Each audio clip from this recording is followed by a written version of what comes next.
Hello, Commander.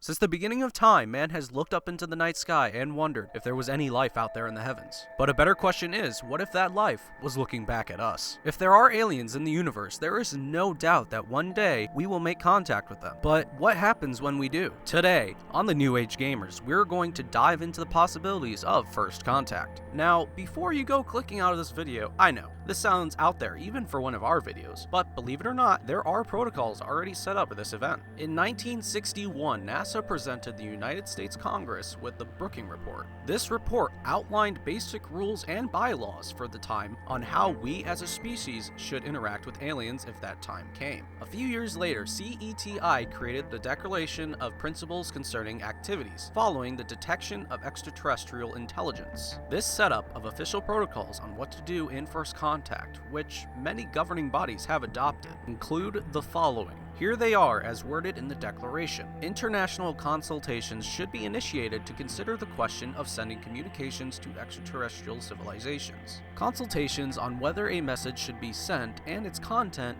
should take place within the Committee of Peaceful Uses of Outer Space and the United Nations, and within other governmental and non-governmental organizations, and should accommodate participation by qualified, interested groups that can contribute constructively to these consultations. These consultations should be open to participation by all interested states and should be intended to lead to recommendations reflecting a consensus. The United Nations General Assembly should consider making the decision on whether or not to send a message to extraterrestrial intelligence, and on what the content of that message should be, based on recommendations from the Committee on the Peaceful Uses of Outer Space and from governmental and non-governmental organizations. If a decision is made to send a message to extraterrestrial intelligence, it should be sent on behalf of all humankind, rather than the individual states. The content of such a message should reflect a careful concern for the broad interests and well-being of humanity, and should be made available to the public in advance on transmission. As the sending of a communication to extraterrestrial intelligence could lead to an exchange of communications separated by many years, consideration should be given to long-term institutional framework for such communications. No communication to extraterrestrial intelligence should be sent by any state until appropriate international consultations have taken place. States should not cooperate within attempts to communicate with extraterrestrial intelligence that do not conform to the principles of this declaration. In their deliberations of these questions, states participating in this declaration and United Nations bodies should draw on the expertise of scientists, scholars, and other persons with relevant knowledge.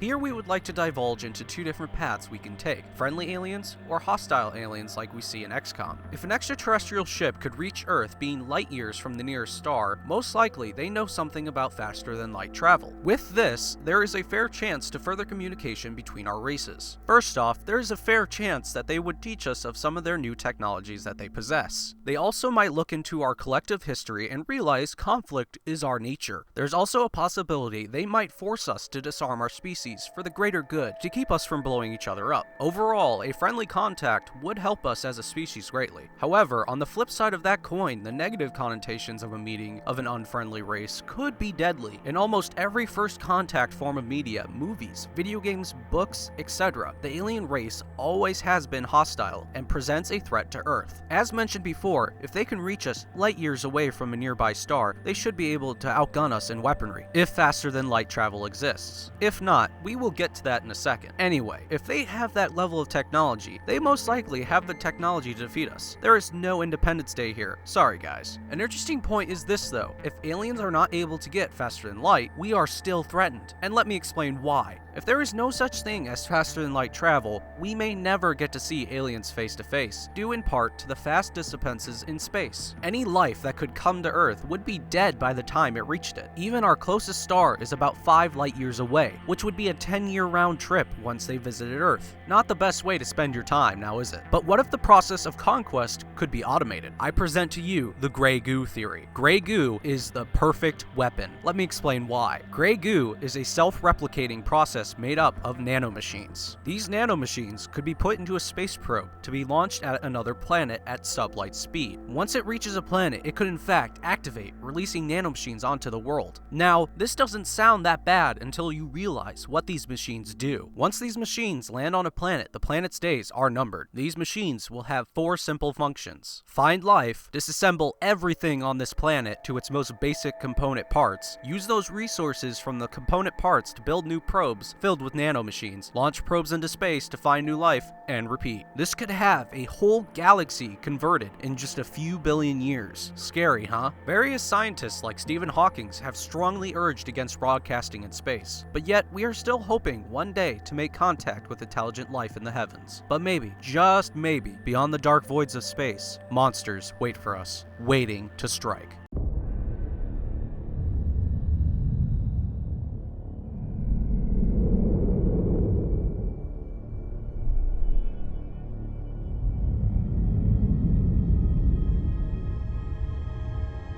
Hey everyone, like what you saw? Then please like and subscribe for future content, and follow us on Facebook and Twitter for future updates. Also, if you like our kind of content, then go check out our friend Frank Gamer. He has an awesome channel and we love to collaborate sometimes. And always guys, this is the New Age Gamers, still wishing you a great day.